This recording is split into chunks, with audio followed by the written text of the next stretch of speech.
are building the #1 ingredient to Jack Daniel's whiskey. Way 31 got a rare look inside the Jack Daniel cooperage here in Trinity.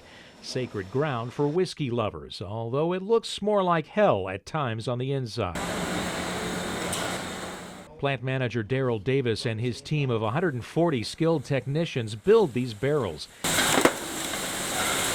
The wood works magic, slowly transforming clear, hard liquor into smooth, amber-colored Jack Daniel's Tennessee whiskey.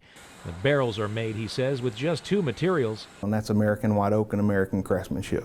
The white oak is grown locally, much of it milled just 90 miles up the road in Stevenson. It's then trucked to the cooperage where it's dried.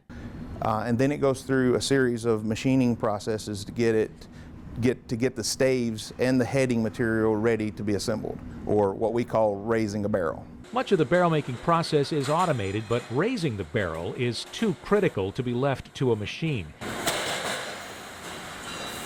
It's still a skilled, hands-on process. I say keep it nice and tight towards that bottom. Taylor Howard's been with the company for 3 years. He sets the 32 staves in place. The critical 33rd locks them in place. How long did it take you to figure this out? Hey, it's rough. Hey, you can't get on the first time. Yes, sir.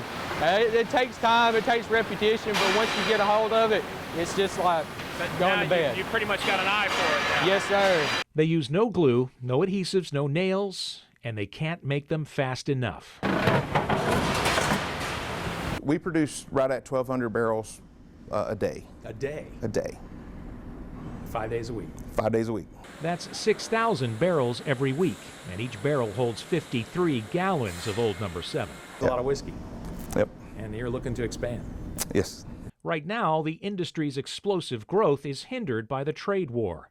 According to a report released last month by the Distilled Spirits Council, retaliatory tariffs in Canada, Mexico, China, and the European Union generated sobering numbers for American whiskey makers last year. Exports fell 8.7% in the last half of 2018 as tariffs kicked in. While exports of American-made whiskey did take a hit late last year, the Distilled Spirits Council reported record sales domestically in 2018. It's a multi-billion-dollar industry that shows no signs of drying up. American whiskey sales in the States were up 6.6% to $3.6 billion.